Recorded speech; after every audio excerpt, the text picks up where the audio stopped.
Vamos a comenzar la última clase teórica, ¿no? De biología celular y molecular. Chao. Y vamos a referirnos a un tema que se llama respuestas de la célula al entorno. Esta clase la preparamos en parte del libro, del último capítulo del libro, pero es una clase que, Nacho, es una clase que recupera conceptos que vieron a lo largo de la cursada, o sea que no van a tener problemas. Simplemente vamos a ver cómo la célula va a actuar en cualquier tejido, en cualquier órgano que se encuentre, cuando va a llegar un estímulo estresor. ¿Sí? Ahí. Esta imagen yo se las mostré en la clase inaugural a la que muchos de ustedes no vinieron, pero era para recordarles que ustedes ya habían visto, o sea, cómo era la desjerarquización de un organismo, en este caso el ser humano. Podríamos decir que el organismo de un ser superior, no solo el ser humano, sino de animales superiores, está formado por una sumatoria de sistemas, ¿sí? O de aparatos, y a su vez esos sistemas o aparatos, ese es el sistema, el aparato digestivo, como ustedes ya aprendieron en anatomía, está formado por una serie de órganos, ahí tenemos el intestino delgado y grueso, que son órganos, y a su vez cada órgano va a tener una arquitectura particular. Ustedes eso lo vieron, lo aprendieron en histología. Y esa arquitectura particular le va a permitir cumplir la función. Pero esta arquitectura particular que va a tener, esto sería intestino delgado, esta arquitectura particular está constituida por las células, ¿sí? Esto es lo que nos dedicamos todo el cuatrimestre a ver cómo funcionan las células que van a tener que cumplir una función dentro de todo dentro de dentro de su misión, dentro de la composición del organismo. Ahora, la célula, por lo tanto, todo lo que ustedes fueron aprendiendo de la célula, en general ustedes siempre lo piensan como una célula aislada, pero en realidad la célula se encuentra dentro de un contexto social. El contexto social de este enterocito va a estar dado por esta célula, que es una célula caliciforme, y a su vez por las células que se encuentran debajo formando la lámina basal y la matriz extracelular. Y además, no solamente eso, va a tener contacto con la luz del intestino delgado, desde donde va a recibir también estímulos. Entonces, esta también la estuvimos viendo o la analizamos cuando fuimos a la clase inaugural, por eso estamos cerrando con estas mismas diapos, donde decíamos que a lo largo de la cursada íbamos a ver el ciclo de vida de una célula, íbamos a analizar los procesos que ocurrían dentro del ciclo de vida de una célula. En general, todos los procesos, la mayor parte de los procesos que ustedes estudiaron, por ejemplo, la transcripción de genes, las vías de señalización, la síntesis de proteínas por la ruta biosintética secretora o la clasificación a través del aparato de Golgi, ocurren cuando la célula se encuentra en el estado estacionario, que es el estado de la vida. Eso lo van a aprender sí, lo deberían haber visto en el CBC. El estado estacionario es el estado donde la célula tiene que hacer trabajo, por eso siempre se dice que hay un delta G, una energía libre de Gibbs mayor a 0, y la célula siempre tiene que hacer trabajo. Todos tenemos que hacer trabajo para mantenernos con vida, ya sea como célula unitaria o como individuos enteros, tienen que hacer trabajo, si no hacen trabajo, a la larga no van a tener con comprar los nutrientes y morirán. Y ahí van a llegar a lo que se llama el estado de equilibrio, donde el delta G es 0. Bien, ese trabajo al que nosotros nos referimos son todos los procesos que ustedes vieron y que van a corroborar cuando cursen química biológica y van a ver que en todos los casos, ya algo fueron viendo acá, se necesita energía metabólica. Puede ocurrir que estas células en un determinado momento entren en senescencia, ya sea en senescencia replicativa o en senescencia de la que no puede volver y se muera. Esos procesos también los vieron durante la cursada. Pero si la célula se muere, para mantener la celularidad de un órgano, por ejemplo el hígado, se le mueren los hepatocitos o el enterocito, se le muere el enterocito, porque fue muy dañado por los estímulos externos. ¿Qué ocurre? Hay células madre, lo han visto, y esas células madre reciben la información de que se necesita reponer células, y esa célula madre se va a dividir, va a entrar en estado proliferativo, se va a dividir, va a dar dos células, una que vuelve a ser célula madre, y la otra que va a recibir estímulos diferenciadores para formar el fenotipo, para adquirir el fenotipo de la célula que debe reemplazar en el órgano. ¿Está bien? Ese es el ciclo de vida de una célula que ustedes deberían tener esta altura bien clara. ¿Qué ocurre? El año que viene no se va a conectar nadie.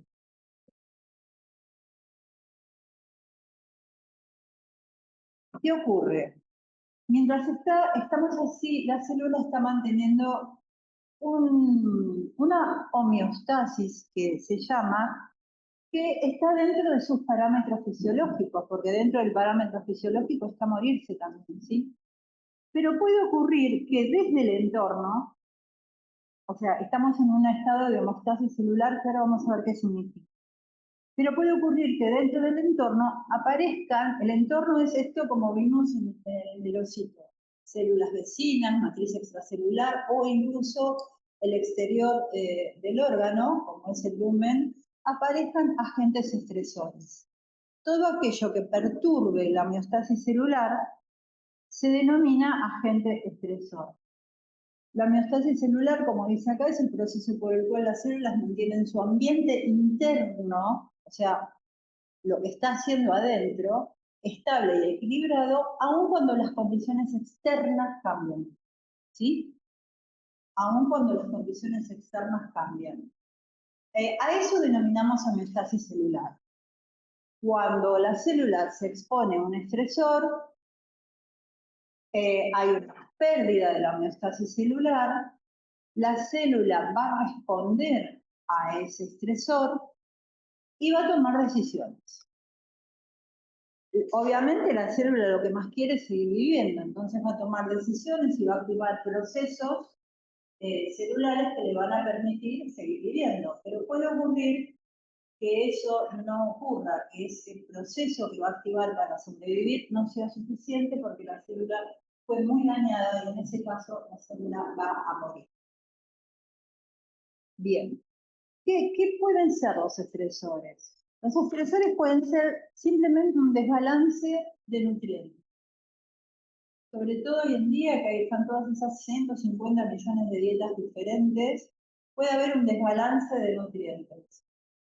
En exceso o también puede haber nutrientes en exceso. Eso también, bueno, es un desbalance, ¿no? Si está en exceso. Eso también es un estresor para la célula. Puede haber deprivación de oxígeno. Puede recibir radiaciones ionizantes, o sea, ustedes pueden tirarse de 10 horas al sol entre las 10 de la mañana y las 4 de la tarde, van a quedar achorados, sin pantalla solar, y van a recibir radiaciones ionizantes, que son mutagénicas, obviamente. Pueden ser tóxicos, y miren, fíjense que puse dos tipos de tóxicos, esto para que piensen ustedes cómo viven, dónde viven y cómo están rodeados. Pueden ser tóxicos endógenos. Nosotros tenemos tóxicos endógenos. Por ejemplo, el amoníaco. El amoníaco que se genera cuando no se produce,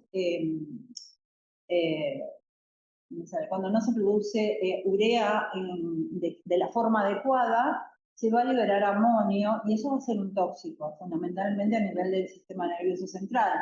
Los oxalatos que se producen por las ingestas de alimentos o porque tengan una alteración en el metabolismo de ciertos aminoácidos y que le van a generar a la larga cálculos renales. ¿Conocen gente con cálculos renales o le pueden generar cálculos renales? Un exceso de bilirrubina, el exceso de urea también, porque si tengo urea en exceso se va a terminar convirtiendo en amonio y eso va a producir. Esos son tóxicos endógenos y van a haber un montón más en la medida que avancen en la carrera. Ambientales, podemos hablar de los microorganismos como las bacterias o los hongos o los virus. También podemos hablar de las toxinas que liberan esos microorganismos, metales pesados, si alguno vive en una zona que está, cuyas aguas tienen, por ejemplo, arsénico o por ejemplo, plomo, como cadmio o alguno de esos metales que van a ser. Y también un exceso de fármacos, porque acá hay mucha gente, como no está muy... ahora todos los medicamentos, muchos medicamentos, no todos, se pueden vender de forma libre. Hay gente que toma ibuprofeno como si fuera la vitamina C, que se excreta por el riñón, pero sin producirle daño, y el ibuprofeno es nefrotóxico. Entonces, eso es un tóxico también, exógeno, que la gente ingiere sin tener idea de cuáles son los efectos dañinos que pueden generar. Luego tenemos cambios en el ambiente, por ejemplo, un cambio en la osmolaridad. El pH y la temperatura, sobre todo la temperatura, no nos va a afectar a nosotros mucho porque saben que somos homeotermos, ¿sí o no? Sí.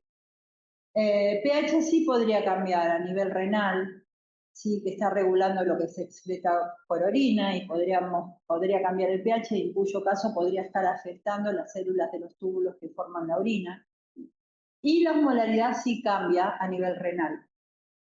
Eso lo van a aprender bien en fisiología.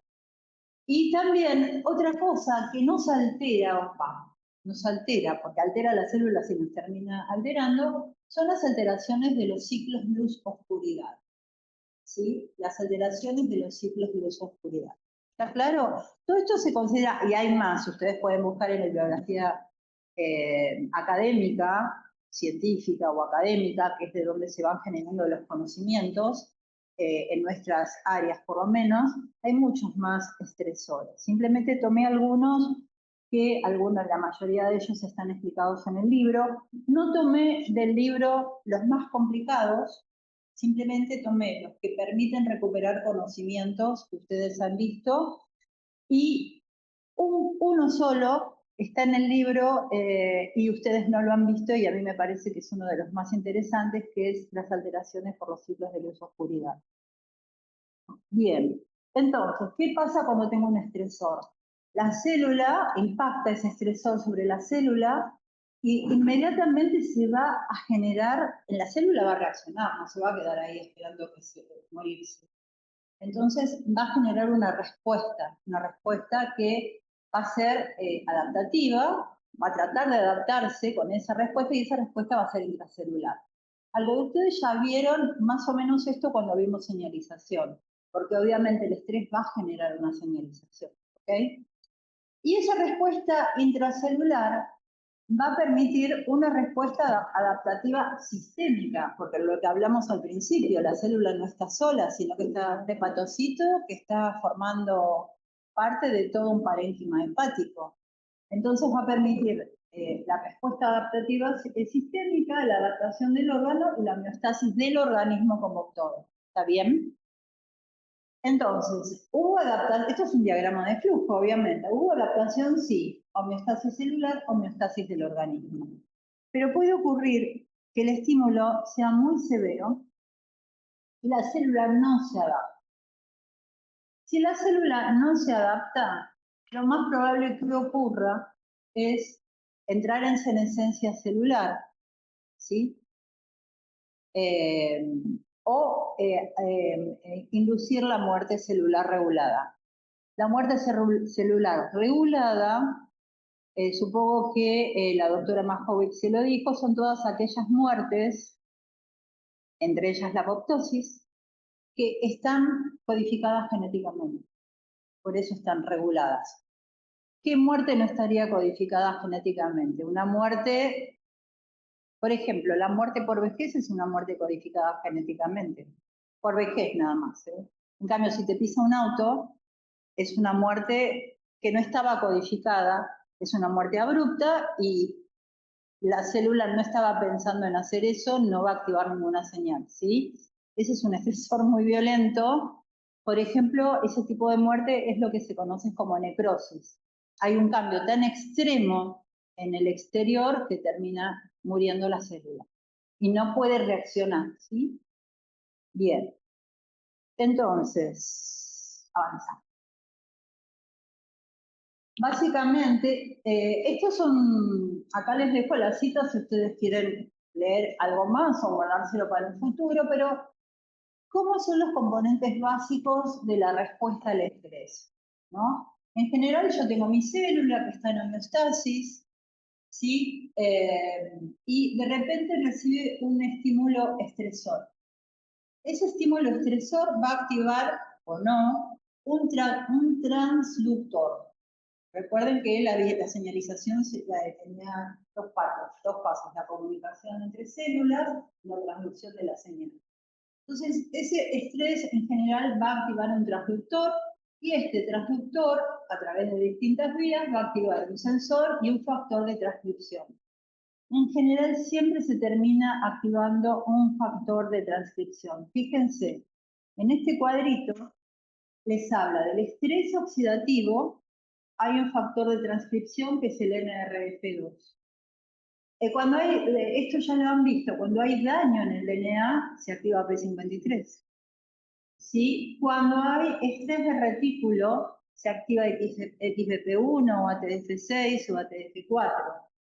Cuando hay, dentro de la inflamación, cuando vieron o no, porque me parece que no la vieron mucho, la vía del la inflamación, eso es porque es una respuesta inmunológica, se activa el factor de transcripción NF-κB. Y si hay estrés osmótico, no lo vieron, se activa el NFAT5 y en hipoxia el HIP1. ¿Sí? Todos tienen un factor de transducción que va a ser, obviamente, ya estamos anticipando que ante un estresor, para generar la respuesta tengo que activar la transcripción de genes. Y el sensor, hay distintas proteínas que actúan como sensores. Fíjense en el caso de estrés de retículo, que se produce por proteínas mal plegadas. Porque no sé si les contó la doctora Damiano, que es la que da esto, el estrés de retículo se produce por proteínas mal plegadas, por alteración de los homeostasis del calcio y por un exceso de lípidos utilizadores de la membrana. O sea, tenemos estrés de retículo no solo por las proteínas mal plegadas, pero en el caso de proteínas mal plegadas, el sensor es VIP, ¿recuerdan? Bien, y acá tenemos estas siglas horribles que ustedes odian, pero que pertenecen a todas las vías de transducción de señales. ¿Está? Entonces, el estresor activa un transductor, el transductor va a activar un sensor y ese sensor va a terminar activando la transcripción de genes que van a transcribir y traducir proteínas que van a tratar de proteger a la célula de ese estrés. Bien, en este cuadrito está reflejado todo lo que les dije antes, después se toman bien el trabajo de leerlo, pero acá les dice, es lo mismo que les acabo de decir, deprivación de oxígeno, estrés oxidativo, daño en el ADN, exceso de privación de nutrientes, temperatura elevada que no la vamos a ver porque en nuestro caso tratamos de mantener la temperatura, el ritmo circadiano y el estrés de retículo. No se asusten porque no tengo 38 diapos por cada caso. Bueno, lo primero que vamos a ver es cómo se mantiene la homeostasis energética y me voy a referir a los nutrientes. ¿Por qué homeostasis energética? Porque el principal objetivo de los nutrientes que uno ingiere, sobre todo a nuestra edad, es tener energía para poder hacer trabajo, sea el trabajo que sea, adentro de la célula. Entonces, presten atención porque esto lo han visto. Acá tenemos, recuerdan, los acinos pancreáticos, ¿sí? No, los acinos no, los islotes pancreáticos, el islote de Langerhans, que tenía distintos tipos de células. Una de esas células son las células betas, ¿recuerdan? Y esas células beta lo que liberan es insulina. Entonces, ¿cuándo la célula beta va a liberar insulina? Cuando la célula detecta en el entorno que hay un exceso de glucosa. Ese sería su estresor. Ustedes me dirán, bueno, pero tener glucosa no es estresante. Sí es estresante cuando yo tengo demasiada glucosa, más de la que debo tener. La célula tiene que rápidamente activar mecanismos para que esa glucosa ingrese a los distintos tejidos y pueda ser almacenada de distintas formas. Porque si no, si tengo elevada constantemente la glucosa, van a ver cuando puse el fisiopatología, estamos en un tipo de diabetes, sea de tipo 1 o de tipo 2, y los demás órganos se van a afectar, ¿sí? Desde la visión hasta el riñón. O sea, el exceso de glucosa afecta a todo. Entonces, es un exceso. Entonces, ustedes han visto esto, la glucosa es captada por las células beta del páncreas por el transportador de glucosa GLUT2. Cuando tiene mucha, va a captar mucha cantidad de glucosa, va a activar el ciclo de Krebs y la generación de ATP por las mitocondrias.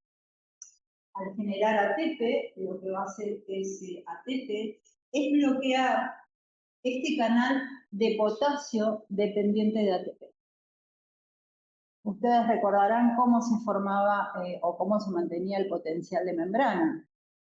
Ese exceso de ATP va a bloquear, va a cerrar el canal de potasio que permitía la salida constante de potasio y permitía el mantenimiento del potencial de membrana.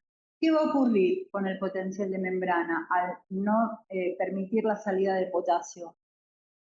Va a disminuir en valor relativo, ¿sí? Y en valor absoluto, porque va a pasar de menos 70 a menos 40. Cambió el potencial de membrana. ¿Y saben lo que va a pasar al cambiar el potencial de membrana? Se va a abrir el canal de calcio dependiendo del voltaje. Al cambiar el canal, al abrirse el canal de calcio dependiente de voltaje, ese calcio que está en el citosol va a permitir que haya una exocitosis regulada por calcio y se libre la insulina a circulación.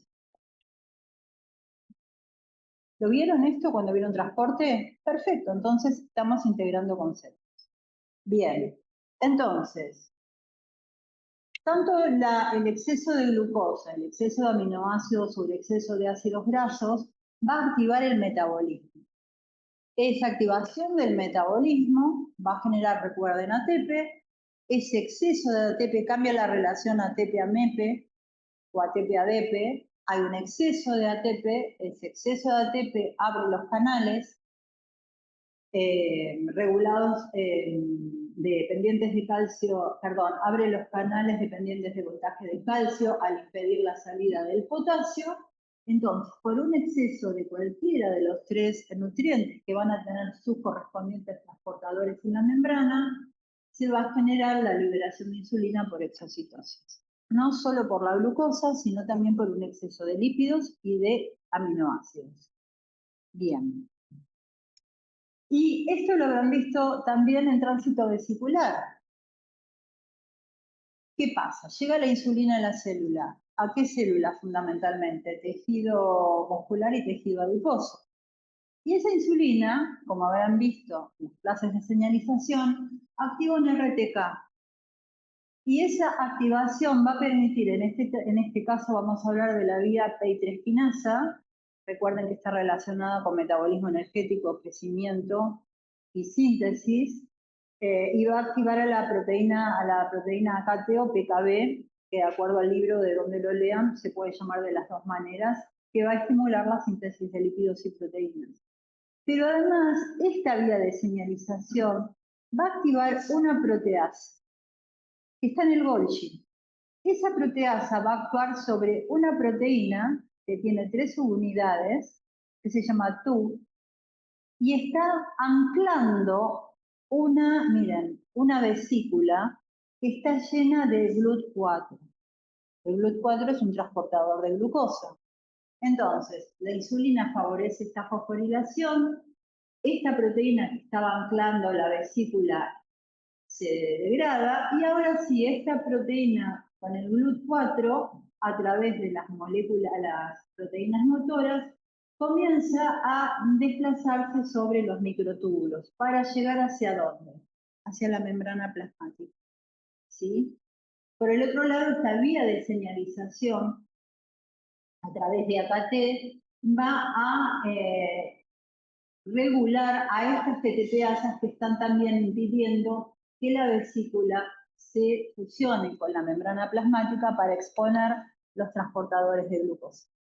Entonces, aumento lo que como, sobre todo en el caso de la glucosa, aumenta la insulina, aumenta la glucosa, y la insulina tiene que favorecer que tanto en el músculo como en el tejido adiposo aumenten los transportadores de glucosa para disminuir la carga plasmática. Si ustedes no disminuyen la carga plasmática de glucosa, estamos en problemas, ¿sí? Cada vez es más bajo. ¿Se hicieron estudios de sangre alguna vez? Antes la glucosa se considera normal entre 90 y 110, ahora se considera normal entre 70 y 100. ¿Sí? Porque se ha descubierto que con 110 constantemente se están alterando los. Bien. Hasta acá no hay dudas.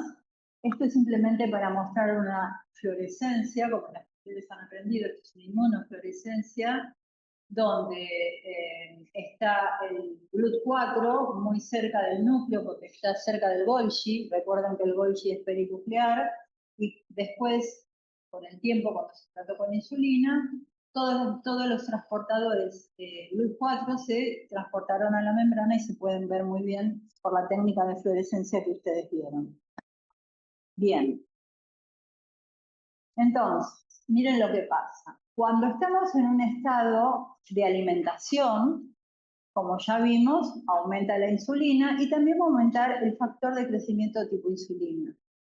¿Sí? Estamos en un estado de alimentación. Esto es un resumen. Ingresan aminoácidos, va a ingresar glucosa, se va a activar AKT por el RTK. Entonces, esta activación de AKT ya vimos en otra diapo que favorecía la fusión de la vesícula que tenía los transportadores con la membrana, pero además va a favorecer a este factor de transcripción. Eso es muy importante, porque va a favorecer al factor de transcripción para favorecer la supervivencia celular y el crecimiento. ¿Sí? ¿Qué pasa cuando estamos en ayuno constante? O tenemos diabetes. Cuando tenemos diabetes, ¿qué es lo que no hay? Insulina. Si estamos en un ayuno constante, lo que va a ocurrir es que toda esta vía no va a ocurrir. Entonces, si esta vía no va a ocurrir, y este va a ocurrir, ven que tiene líneas punteadas, va a ocurrir, pero no con la intensidad que necesita la célula para generar masa muscular, por ejemplo. Entonces, si esto no funciona, ¿qué va a pasar con este factor de transcripción? No va a estar inactivado, y lo que va a hacer este factor de transcripción es favorecer la transcripción de proteínas que hagan que ocurra autofagia por los mecanismos que ustedes vieron cuando están con falta de nutrientes, ¿sí? Y haya degradación de proteínas. ¿Por qué? Voy a degradar proteína. Si no tengo glucosa para degradar, porque es lo primero que se agota, y ácidos grasos, porque es lo segundo que se agota, empieza a degradar proteínas el cuerpo para obtener energía. Por eso estamos hablando de la pérdida de la homeostasis energética, ¿sí? Entonces, empieza a degradar energía, ya sea en general por el mecanismo de autofagia, ¿sí? Bien. Y, bueno, si degrada a través de, no solamente a través del mecanismo de autofagia, sino también a través del proteasoma. O sea que este factor va a ser el que se tiene que mantener inhibido para impedir que esto ocurra. Y este está inhibido cuando estamos en estado nutricional adecuado. Y esto simplemente es otra diapo equivalente, igual, simplemente para que recuerden, acá estamos muertos de hambre y acá estamos con mucha comida adentro, ¿no? Esto es un resumen, ¿sí? Cuando está activo el receptor de la insulina, se activa la vía PI3 y miren aquí en fosforila, esto lo vieron en autofagia.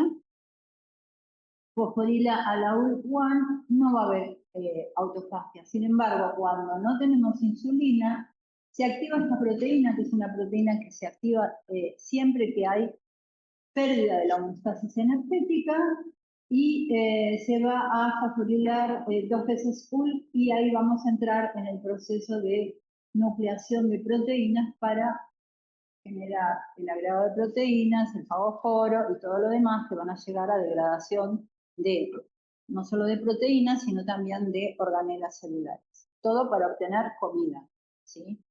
La célula lo que necesita, recuerden, siempre es energía. La comida para la célula es energía. Para nosotros puede ser un placer, pero para la célula es energía. Bien.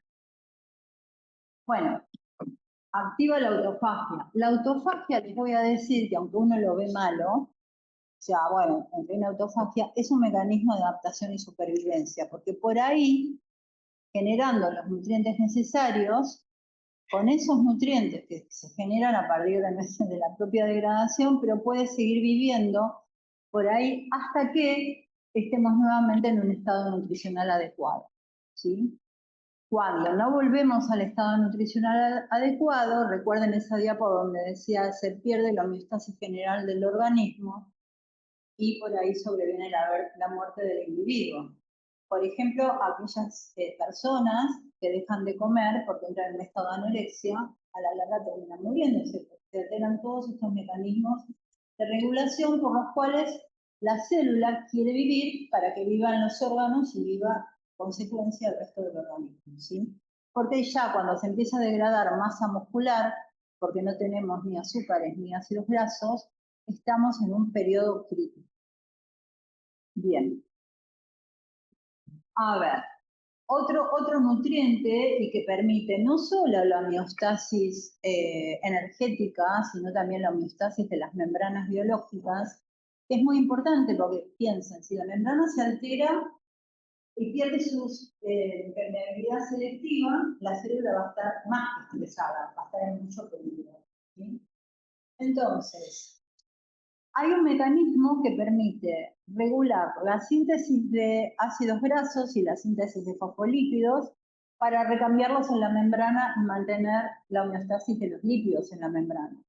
Porque los lípidos en la membrana se pueden alterar, por ejemplo, por estrés oxidativo, ¿sí? Estamos constantemente expuestos a estrés oxidativo, por eso mucha gente toma, no sé, cualquier cantidad de esos antioxidantes que venden en farmacia en la góndola de, ¿cómo se llama eso? Suplementos nutricionales. Bien. Cuando esto se refiere básicamente a la regulación del colesterol, pero la regulación del colesterol, de la síntesis de colesterol, que la van a ver bien en biológica, está acompañada de la síntesis de ácidos grasos, ¿sí? Obviamente, hablamos de nutrientes, tengo una ingesta con alto colesterol, en la membrana del retículo hay una proteína que se llama, es un sensor de colesterol. ¿Por qué es un sensor de colesterol? Porque la membrana del retículo va a tener, si estamos en condiciones de alto colesterol, esa membrana va a tener una alta cantidad de colesterol. Recuerden que el colesterol se sintetiza en el retículo nuclear.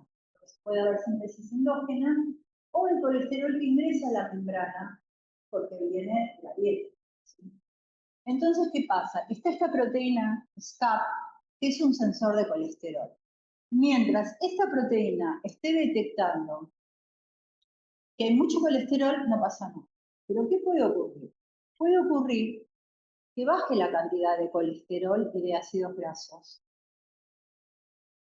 Y si baja, porque volvemos a lo de las dietas o al desbalance de nutrientes. Recuerden que el colesterol no es el culpable de la aterosclerosis. El culpable es un exceso de grasas en general, lo van a ver en fisiopatología, que va a generar las células espumosas que se depositan debajo de las arterias.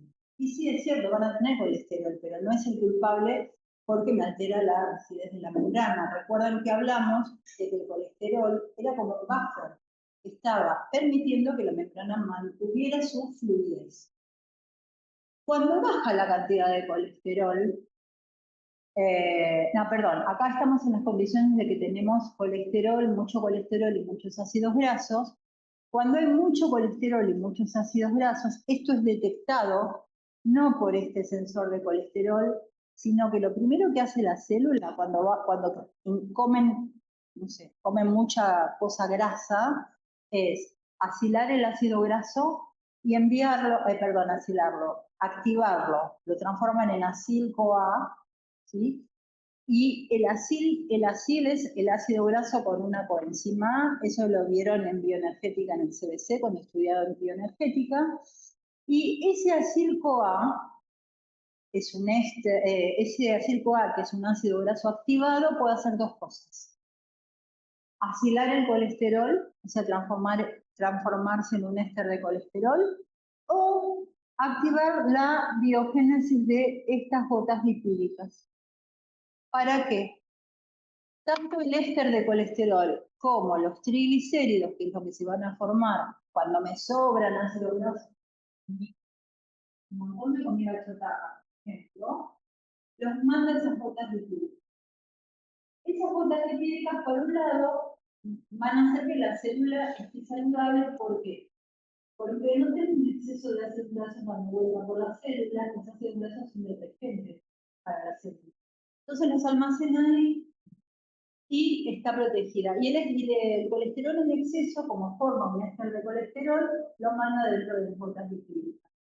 Las gotas lipídicas tienen muchas otras más funciones que esto, pero solo nosotros nos vamos a referir.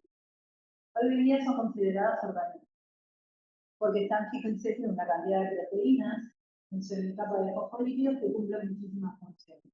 ¿Está bien? Entonces, acá estoy en un estado de que comí, tengo mucho colesterol en la membrana del retículo, entonces ese exceso de colesterol y de ácidos grasos que vienen de la dieta van adentro de la gota lipídica y se considera que la gota lipídica es un proceso de adaptación y supervivencia, esa formación.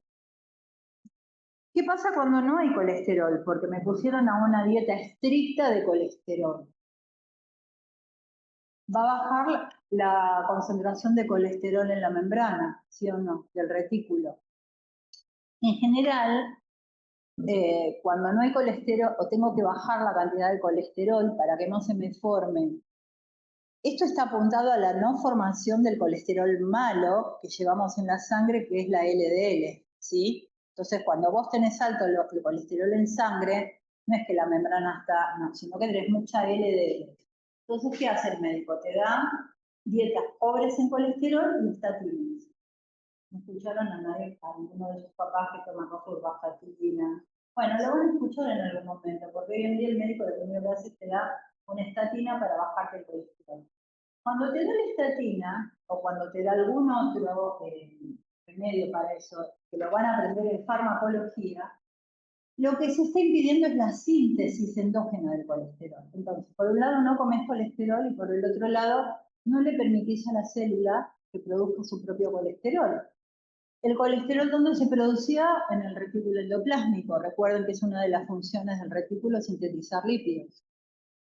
Y si no tengo colesterol en el retículo endoplásmico, este sensor de colesterol no va a detectar colesterol.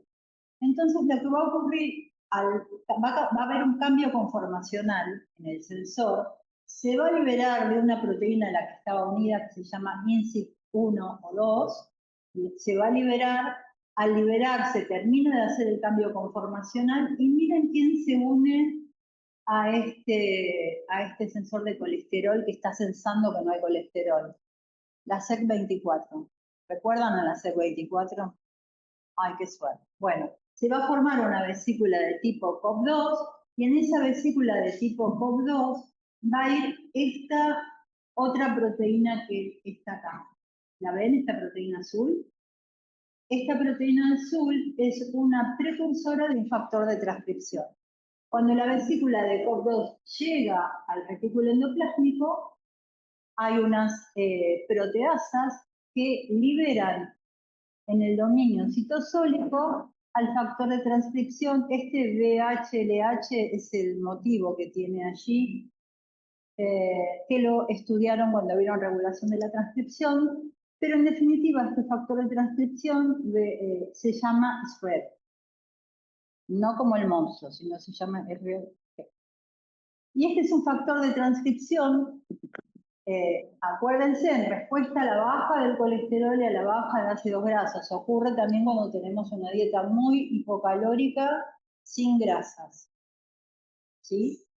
Pero la célula necesita algo de colesterol, no puede estar sin colesterol y sin ácidos grasos. Entonces, el estresor es que no tenemos esto, lo detecta el retículo, lo detecta la proteína SCAP, que se libera de su proteína de anclaje en sí, y gracias a una CEP que se une por cambio conformacional, va al retículo endoplásmico y allí es clivado, liberado el factor de transcripción SRBP2 y se activan la transcripción de genes para la ácido graso sintasa, para enzimas que van a elongar la cadena de ácidos grasos, que van a desaturar, y también se activa la hidroximetilglutariil-CoA. No tienen que saber todos los nombres, ya los van a torturar en biológica, pero esa es la enzima limitante de la síntesis del colesterol, la última. Es contra la cual están dirigidas todos los fármacos que quieren impedir que se sintetice colesterol en las células, ¿sí? Y esta es la que, junto con otra que no la puse, es la que generan, como se activa la síntesis de ácidos grasos, las cadenas de ácidos grasos. Se sintetizan cadenas de 16 carbonos, ¿sí? De 16, ese es palmítico. Y luego por ahí necesito una elongasa, que como su nombre lo indica, lo va a elongar, o una desaturasa para introducirle doble enlace. ¿Se entendió esto? Esto sí está en el lodge. Avanzamos. Hipoxia. Vamos a ver qué pasa. Esto también es homeostasis energética. ¿Por qué? Porque si no tengo oxígeno, no voy a poder hacer respiración aerobia. Voy a disminuir la cantidad de energía que voy a tener. ¿Se entiende? Entonces, entro en hipoxia. ¿Por qué puedo entrar en hipoxia? Pueden ser muchas cosas. Anemia. Miren, acá tienen un montón de factores. Estos son factores que les voy a decir, por ejemplo, anemia, injuria glomerular, disfunción mitocondrial, vasos que no tienen el tono adecuado, baja difusión de oxígeno a través de los capilares sanguíneos, etcétera, etcétera. Fíjense que me está apareciendo el riñón. ¿Por qué me está apareciendo el riñón? Porque el que detecta la falta de hipoxia, además del receptor que está en el sistema nervioso central, es el riñón.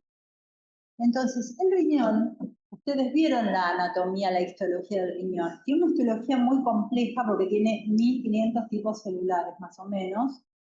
Pero en la corteza renal, cerca de los glomérulos y cerca de los capilares que están irrigando la corteza renal, tengo, además de las células del túbulo contorneado proximal, estas células que se encuentran en el tejido conectivo, o sea, en la matriz extracelular, que se los denominan miofibroblastos o células mesenquimales tipo fibroblastos.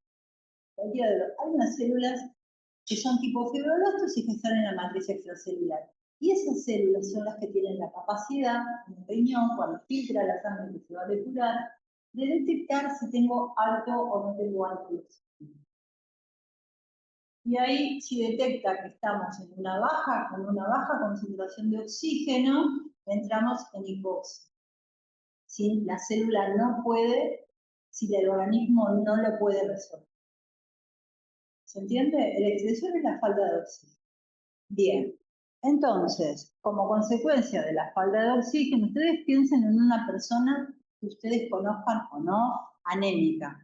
La persona anémica no tiene fuerzas ni para caminar, ni para estudiar, ni para comer a veces, cuando tiene una anemia muy profunda.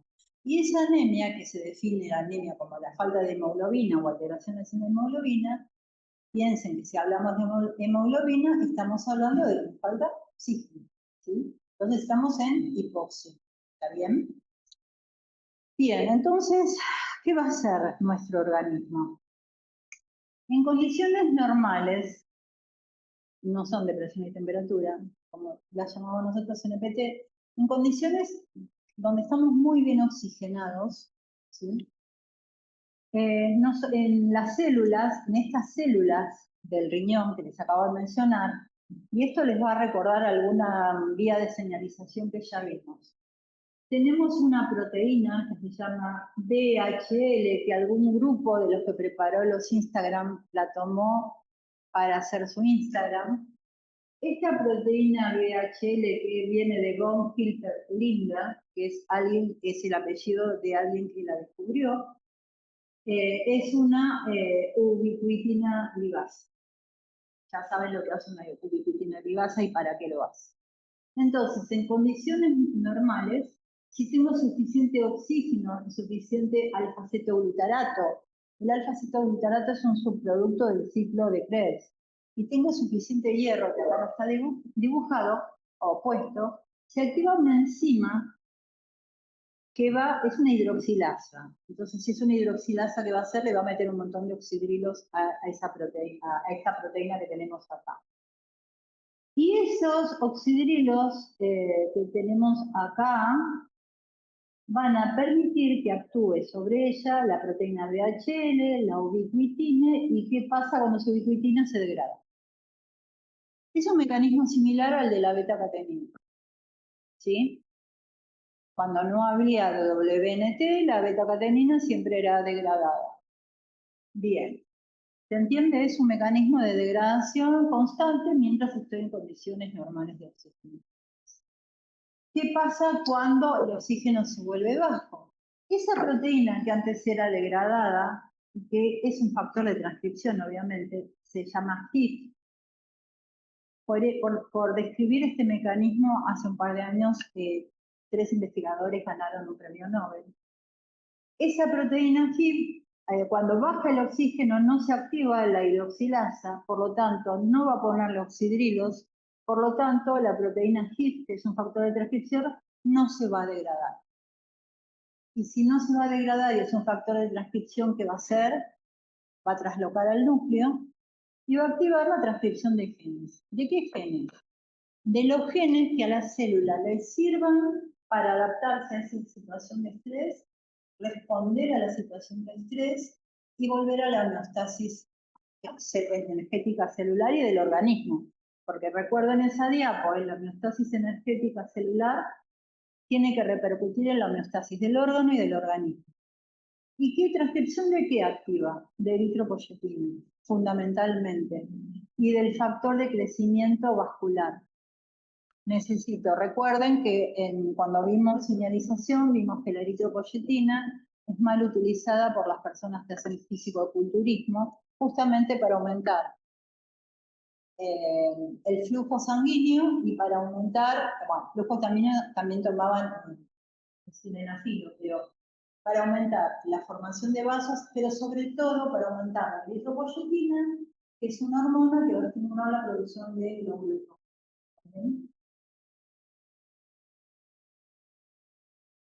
¿Se entiende esto? Cómo la célula trata de defenderse de la falta de...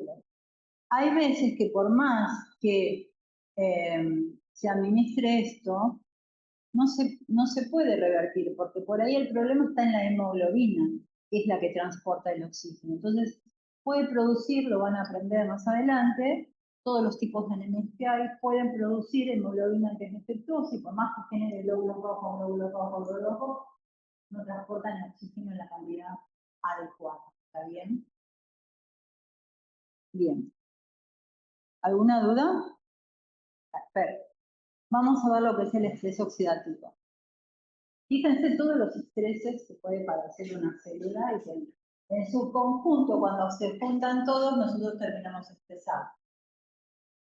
Lo detectamos psíquicamente, ¿no?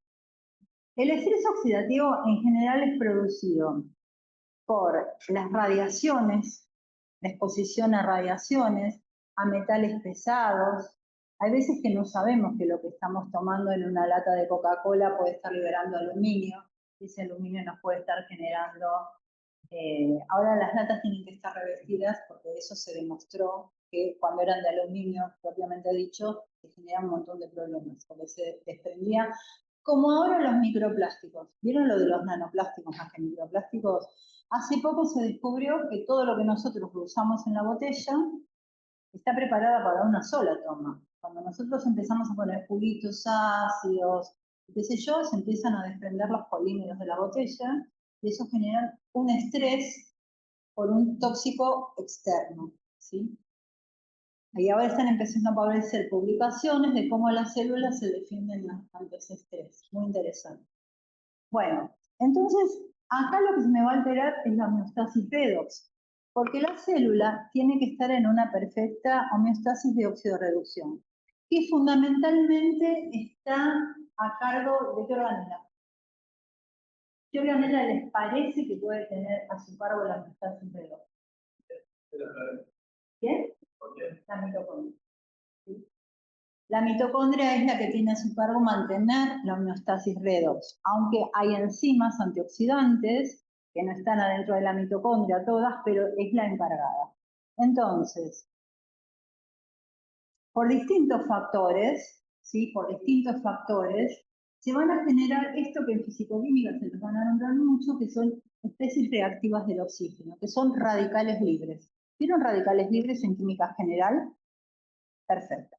Al generarse los radicales libres, esos radicales libres, generalmente se los conoce con el número de Ross por sus siglas en inglés y porque es fácil acordarse de los Ross, que pueden ser desde el agua oxigenada a todas estas especies reactivas del oxígeno e incluso especies reactivas del nitrógeno. Fíjense acá que tengo nitrógenos, en cuyo caso en lugar de Ross se lo llama RNX.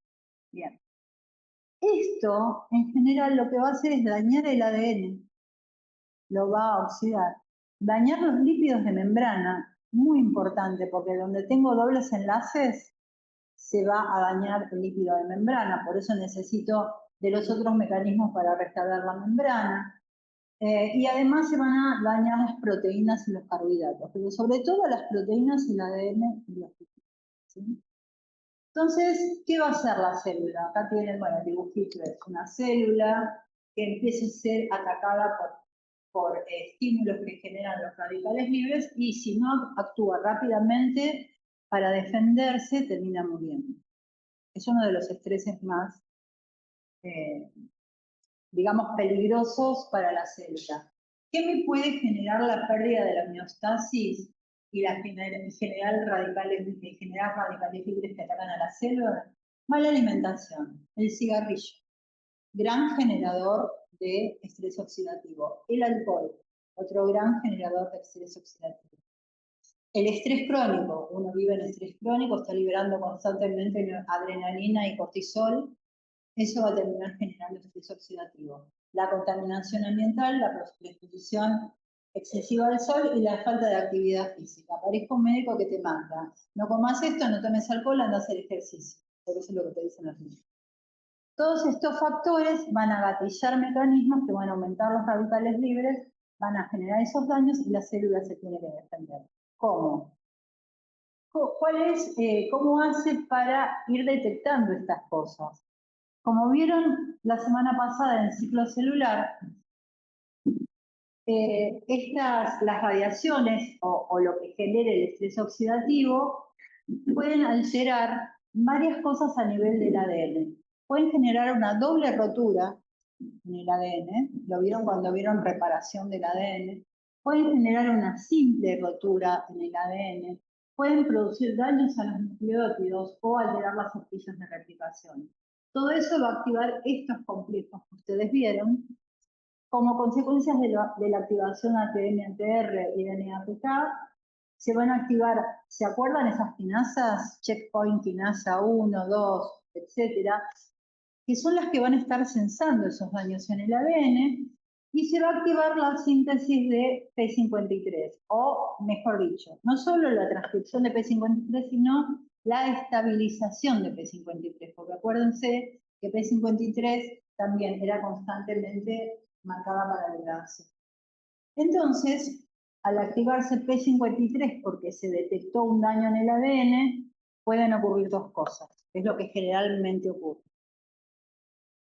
Se activa, como es un factor de transcripción, activa la transcripción de P21, como ustedes recordarán, y P21 detiene el ciclo celular. ¿Para qué lo detiene? Para ver si puede reparar el ADN.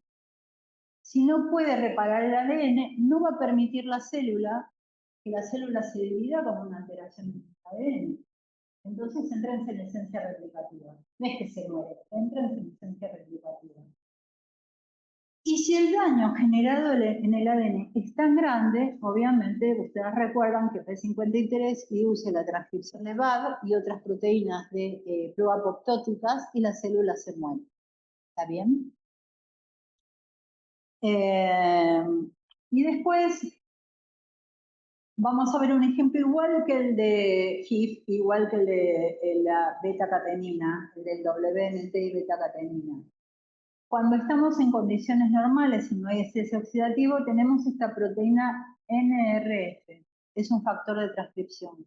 Cuando vuelvan a la tabla, yo les puse al principio una tabla que tenía 3 células, una tabla y 3 células. Van a ver todos estos factores que yo les estoy mencionando. Bueno, en condiciones normales tenemos un factor de transcripción que, al igual que la beta-catenina, está como captada por este complejo de proteínas y la mantienen siempre ubiquitinada para su degradación. Siempre es lo mismo. Pero, ante la generación del estrés oxidativo, esta proteína KIP, que va a ser el sensor, libera al NRF2 y el NRF2 trasloca al núcleo y activa la transcripción de genes que con capacidad antioxidantes, como la catalasa, la glutatión peroxidasa, un montón de enzimas que van a ver más adelante en detalle. La superóxido bismutasa. O sea, hay un montón de enzimas que son capaces de degradar estos especies reactivos del oxígeno. Y cuando se pierde la homeostasis redox por un gran estrés oxidativo, porque por ejemplo están 28.000 horas al sol, un ejemplo, nadie está 28 horas al sol, entonces hay una pérdida del balance redox, se activa todo este sistema y se activa la producción de enzimas para defendernos de la situación. Bueno, esto simplemente es más de lo mismo, es la mitocondria, para que recuerden que la que está encargada de mantener bajos los niveles de ROS es la mitocondria, pero también cuando aumentan, también se activan vías de señalización que van fosforilando a NRF2 una vez que es liberado por KIP, que está acá, que la liberó, favorecer que ésta active la transcripción. Bien. ¿Hasta acá alguna duda? Vimos falla de nutrientes, falta de oxígeno, estrés oxidativo. Vieron cómo la célula va activando, lo que ustedes ya vieron, pero ahora en un contexto social, para defenderse a ella misma. Hay veces que ella se muere, pero cuando responde, libera mediadores y permite que las células vecinas no se mueran. ¿Sí? O sea que es mucho más complejo de lo que nosotros imaginamos estar vivo, en general. Ahora vamos a ver algo que me parece súper interesante que ustedes lo sepan, porque no creo que hasta ahora lo hayan visto. ¿Cómo es que se regula nuestro ritmo circadiano? ¿Saben lo que es el ritmo circadiano? ¿No saben? ¿En serio? ¿Eh?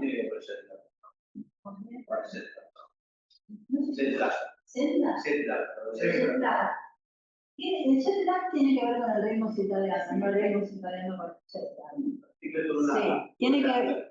Sí, el ritmo circadiano son procesos que se repiten o que oscilan siempre de la misma manera durante 24 horas. ¿Sí? En general se relacionan con el ciclo de luz oscura. Entonces, uno piensa que eso pasa por arte de magia, pero en realidad nada pasa por arte de magia en el organismo. Todo está regulado por genes y por proteínas. Y esto se descubrió, no, cuando digo hace poco, no me refiero a hace 5 años, me refiero que por ahí fue a fines de los 90. Ustedes no habrían nacido, pero eso es hace poco. Bien. El ritmo circadiano, que estudia, que son ritmos, como les dice acá les dejo una definición, igual en el libro está, son ritmos donde los seres vivos, de los seres vivos que ocurren cada 24 horas, que es el periodo en que la Tierra rota, está relacionado con la rotación de la Tierra, ¿sí? O sea que eso que dicen que estamos influenciados por cosas de afuera, parecería ser cierto, ¿no? Bien, y no se refiere solamente al ritmo más conocido, que es el ritmo sueño-vigilia.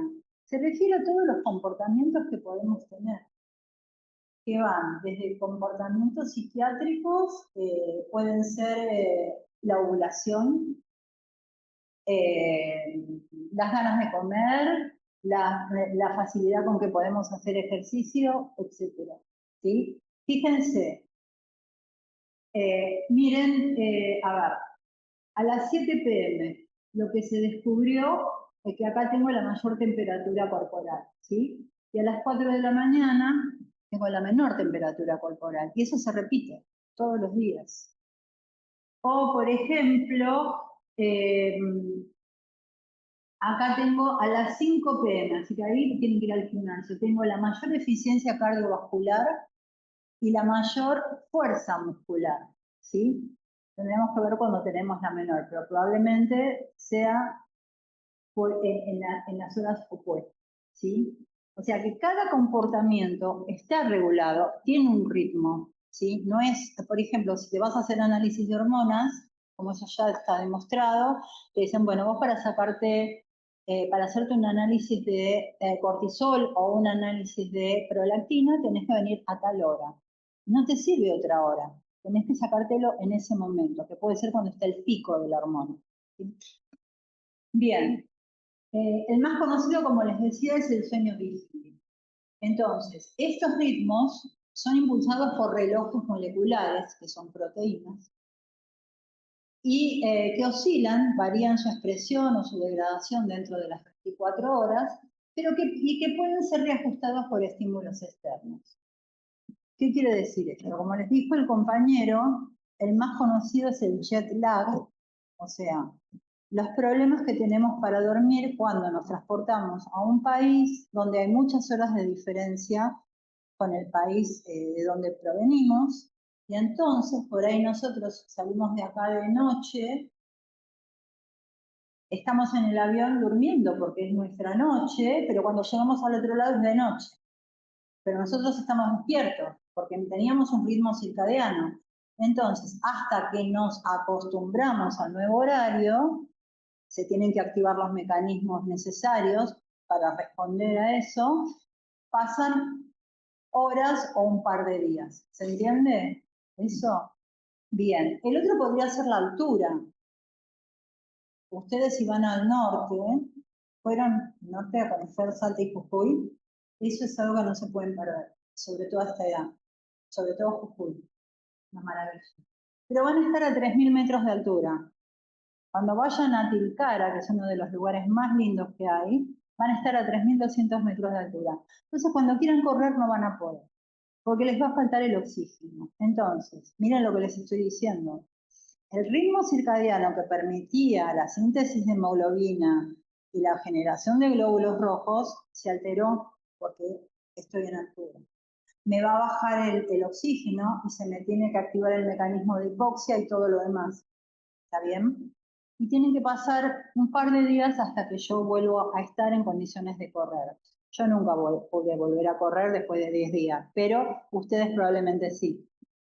Quiero decir que cuando se alteran estos ritmos, a los que las células de cada órgano del organismo, valga la redundancia, están acostumbrados, bueno, pasa un tiempo hasta que se reacomodan. ¿Está bien? Es muy interesante estudiar esto. Bueno, básicamente el reloj molecular o los genes reloj que se denominan son 5. Está la mosquita acá porque se descubrieron en la drosófila, porque la drosófila es una mosquita que se puede mutar muy fácilmente, entonces si vos mutás y ves qué comportamiento cambió, sabés con qué se relacionaba el gen, ¿entiende? Eso lo habrán visto con frecuencia. Bueno, tenemos genes que son todos factores de transcripción. Son represores, el gen PER, que viene de periodo, y el gen TIM, que viene de sin tiempo. Y tenemos genes activadores, que son factores de transcripción. Esto está en el LODISH, en la última edición, lo pueden leer con más detenimiento, que activan el C de casa, viene de clock, de reloj, y este de cycle, del ciclo, del ritmo. Y después tenemos un criptocromo, así se llama el gen, que es fotosensible. Fotosensible. Y tenemos esta proteína double time que lo que hace es marcar para degradación, o sea, fosforilar algo para que se degrade.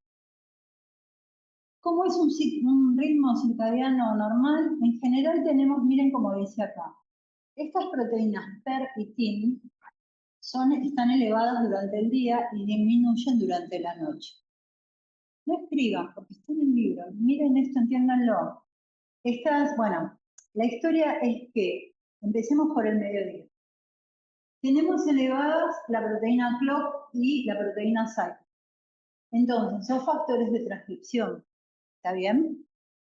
Durante el día, yo no tengo las proteínas peritin que son inhibidores de la transcripción porque se unen a clock y SIC y no las dejan transcribir.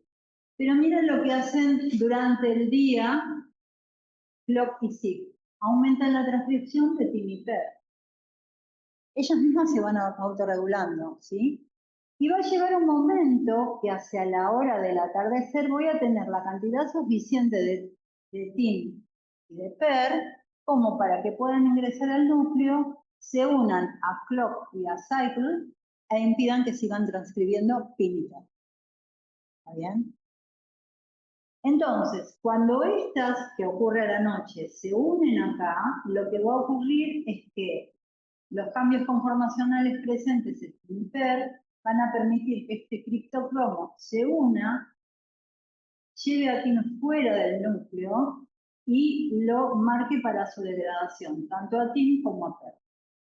Y ahí comienza nuevamente el ritmo, porque ahí se liberan clock y SIC y comienzan nuevamente. Ahora me dicen, parece un ciclo de tontos, porque lo único que hacen es tener PER y TIM, inhibirlos, volver a sintetizarlos, inhibirlos. Pero estos son factores de transcripción.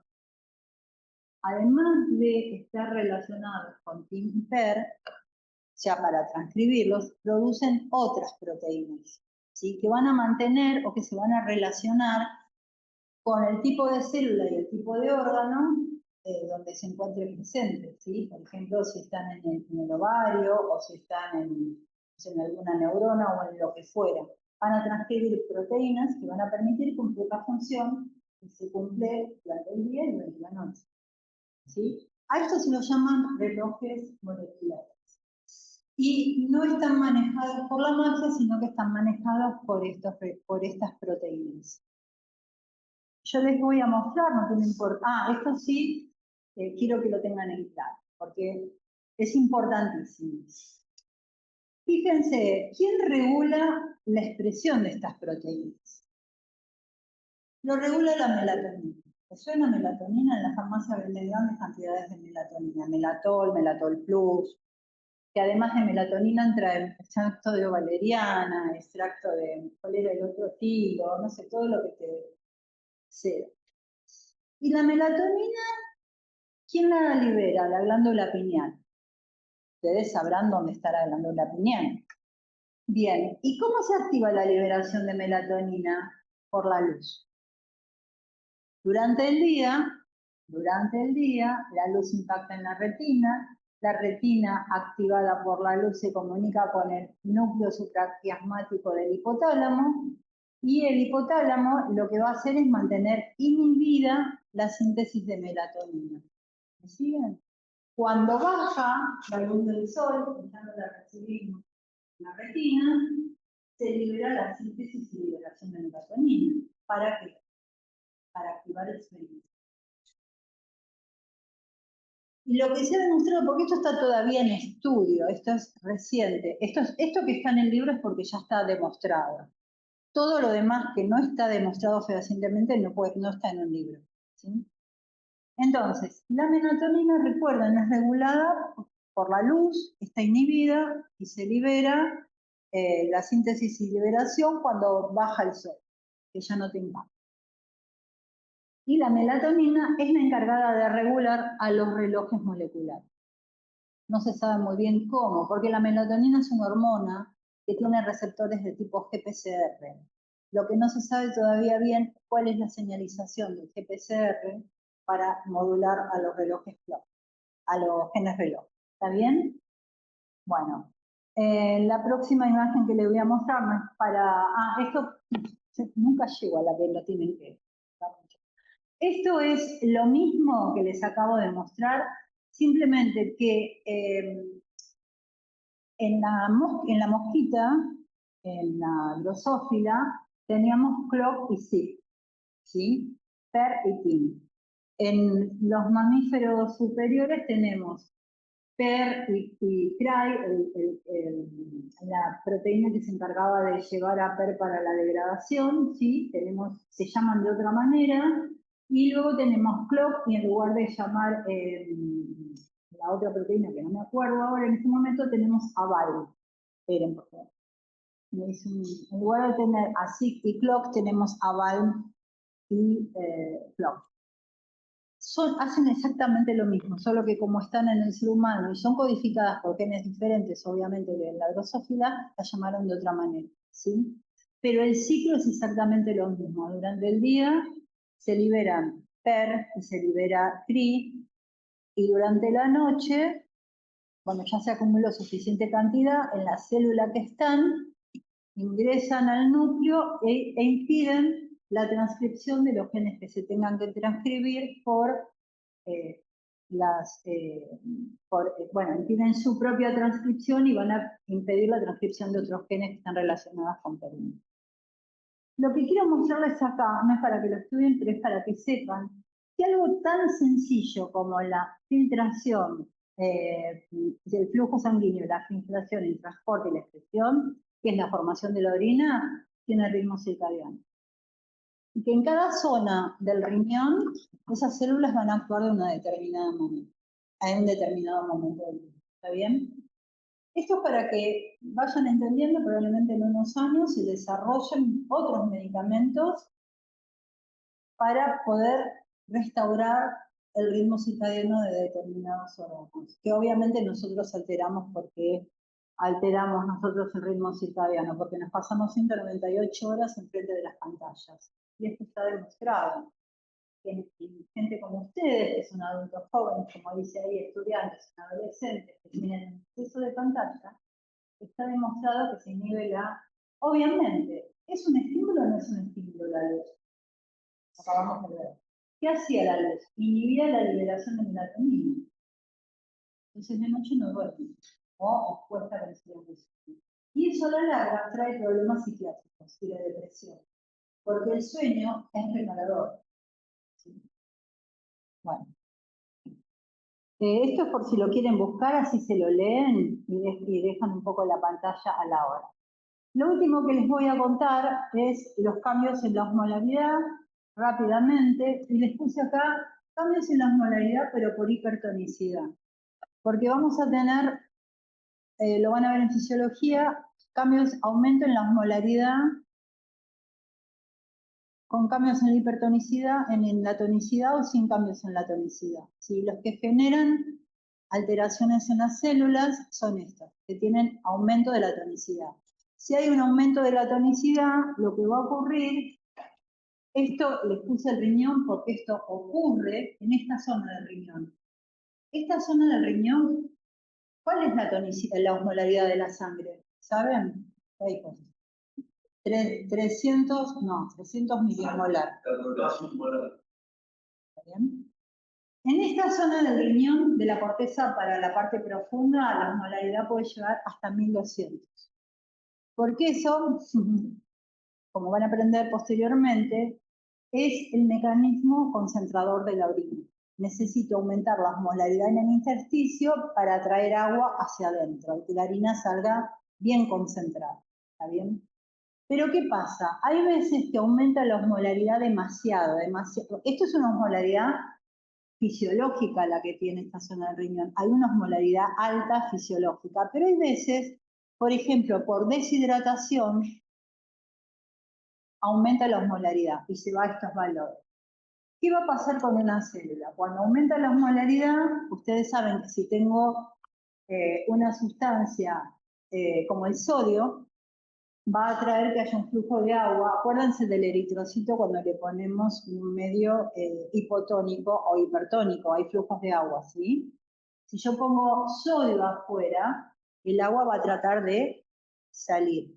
En el eritrocito también, ¿y qué le pasa a la célula? Se crena, ¿te acuerdan eso? Esto también pasa en la célula renal.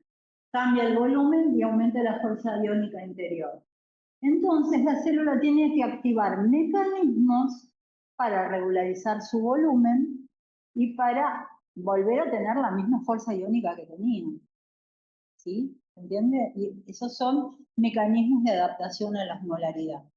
En general, cuando cambian mucho las molaridades acá en el ejercicio renal, y aumenta mucho la fuerza iónica, se aumenta la fuerza iónica porque aumentaron las sustancias con carga, ¿sí? Y lo que va a hacer es que va a haber un agregado de proteínas. Recuerden que se aumentan mucho las sustancias que tienen cargas, se empiezan a desnaturalizar proteínas por interacción, o sea, interfieren con los enlaces puente de hidrógeno. Separa la transcripción rápidamente y la traducción, porque tengo la célula medio hecha bolsa, y este aumento de fuerza iónica causa daño en el ADN. Entonces se va a activar el otro mecanismo que vimos recién. Y entonces se arresta el ciclo celular.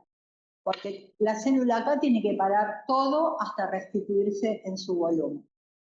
Para ello, se restituye, cuando esto ocurre, lo primero que va a ocurrir, que no está puesto acá, es que estos cambios en la fuerza iónica intracelular y en el estrés oxidativo van a activar un factor de transcripción, que era el último que estaba en la primera tabla que le mostré, que es el NFAT, el FAT5. Que es el regulador maestro de cambios en la osmolaridad, no solo acá, sino en el intestino también, que puede estar sujeto a cambio en la osmolaridad de lo que va por la luz, y en el sistema nervioso. Cuando se activa ese factor de transcripción, es como todo, va a activar genes que le van a permitir adaptarse a ese cambio. ¿Qué genes se van a expresar? Se van a expresar genes, por ejemplo, transportadores. ¿Ven que acá tenemos un montón de transportadores? Se van a expresar genes que son transportadores y que van a permitir regular los flujos de iones para volver a tener la misma fuerza iónica que tenían. Y se va a activar un mecanismo que va a permitir regular el volumen. Una vez que se adapta la célula, ahí se reactivan todos los procesos normales del ciclo celular y lo que tenía que hacer esa célula renal. ¿Sí? Pero ustedes piensan que cuando se deshidratan, esto pasa en la médula renal de los riñones y activan todos estos procesos. Por eso los médicos recomiendan, porque entre otras cosas que hay, estrés oxidativo. Los médicos recomiendan mantenerse muy hidratado constantemente para que el cuerpo no sufra la deshidratación. Bien, les quiero mostrar dos últimas diapos y se acabó la cursada de biología. A ver, un mecanismo que se activa, hay muchos mecanismos, ya les dije, por TONEBP, por el NFAT5, es la transcripción de un montón de proteínas que van a permitir el intercambio de iones y restablecer la fuerza iónica. Otra cosa que se altera cuando hay alteraciones en la hipertonicidad es la homeostasis del retículo, porque como les dije, va a haber agregados de proteínas por cambios en la fuerza iónica. Y se va no solo de la citosólica, sino también de las proteínas que se sintetizan en el retículo. Entonces, ¿qué va a pasar? Va a ocurrir, se va a producir un estrés de retículo. Y además, como se tienen que sintetizar muchos transportadores de membrana a muy alta velocidad, muchas veces esos transportadores empiezan por la acción de factores que transcriben y se traducen en el retículo, inducen el mal plegamiento. Entonces se activa el estrés de retículo, ¿sí? Y se activan en general los 4 días, pero hay una que es muy importante, que es esta vía que supongo que es la que ustedes vieron, que es la vía del IRE. Y esta vía lo que hace un splicing medio raro. ¿Lo vieron eso con la doctora Damiano? Estoy segura que les habló del estrés de retículo. Bueno, les cuento. Este IRE, cuando detecta estrés de retículo, se dimeriza y tiene una actividad rara porque tiene una RNase. además de otras propiedades que tiene. Escúchenme esto. En el citoplasma hay un RNA de esta proteína que se llama XBP1, ¿sí? Que es lo que este RNA está inmaduro. Salió del núcleo con un intrón. Cuando hay estrés de retículo, se activa el IRE y ese RNA, ¿qué va a hacer? Va a madurar este XBP1 que salió del núcleo inmaduro. Y ese XBP1 maduro va a ser, como es un RNA, tiene que ser traducido a la proteína XBP1 y el XBP1 es un factor de transcripción. ¿Qué va a hacer ese XBP1? Va a activar la transcripción de un montón de proteínas, entre ellas va a activar la transcripción de BID y de otras chaperonas para aumentar la cantidad que tiene que haber, y además va a activar la transcripción de los genes que producen lípidos. ¿Por qué de los genes que producen lípidos? Porque si se aumenta la síntesis de fosfolípidos, ¿qué va a pasar con la membrana del retículo? Se expande. Y si se expande la membrana del retículo, ¿qué va a pasar? Va a disminuir el estrés por acumulación de proteínas mal plegadas, ¿sí? Bueno, esto que está esquematizado acá, tengo sodio, tengo vías de señalización que se activan, no importa cuáles, se activa ese factor de transcripción que le mencioné, que es el NFAT5, también se llama Tonicity Element Binding Protein, ¿no? TONEBP es más conocido por TONEBP, se pega al elemento de respuesta, el elemento de respuesta activa un montón de transcripción de genes, entre ellos el SNP y el BGT1 son transportadores de membrana, y activa también la producción de más XBP1. Más XBP1. Este XBP1, ¿sí? Cuando hay estrés de retículo, pasa de su forma inmadura a su forma madura, se traduce, ingresa al núcleo y comienza la transcripción, miren de quién, de SRBP. ¿Recuerdan el SRBP que vimos hace 4 diapos?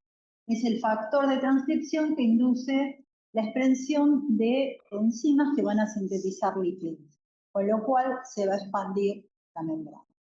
Este trabajo, que es muy lindo, fue hecho en mi laboratorio. Esto es para que vean que además de dar clases, durante el primer cuatrimestre nos dicen, ¿qué hacen? ¿Están en sus casas? No. Estamos trabajando, pero no solamente en mi laboratorio, sino en todos los laboratorios de la cátedra.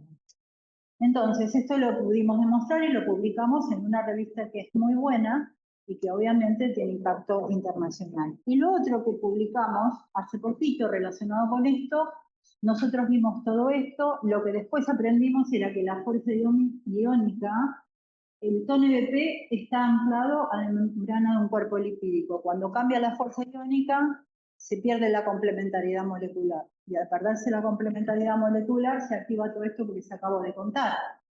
Y habíamos visto que con la hipertonicidad, siempre refiriéndonos al sistema renal, que es con el que nosotros trabajamos, vimos que aumentaban estas proteínas, que las van a ver en fisio, y que producen un mediador lipídico protector.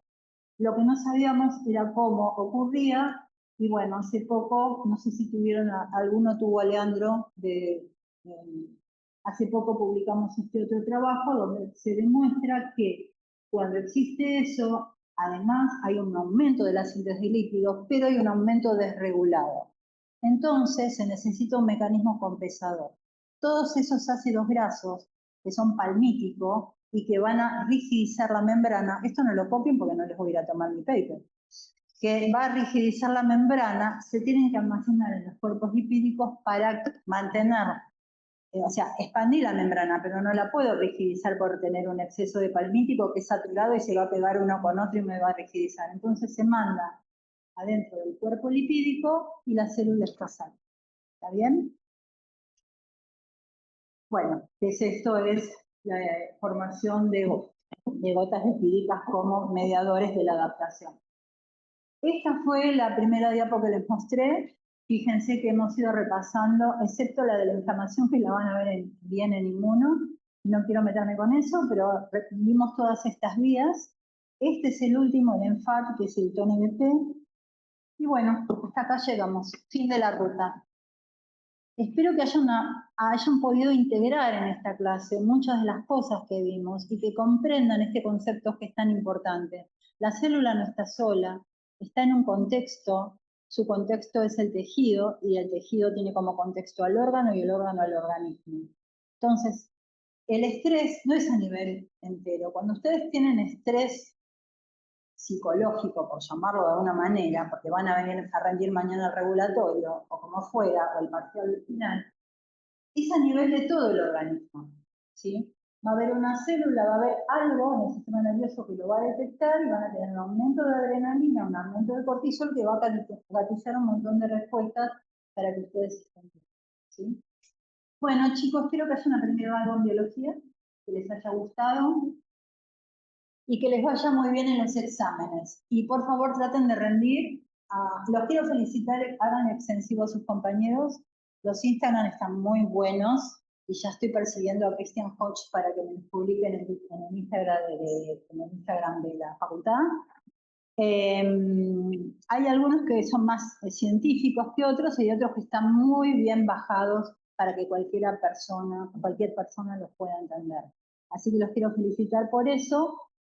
Y les pido que por favor rindan lo antes posible biología, porque necesitan promocionar fisio. Miren cómo se los digo.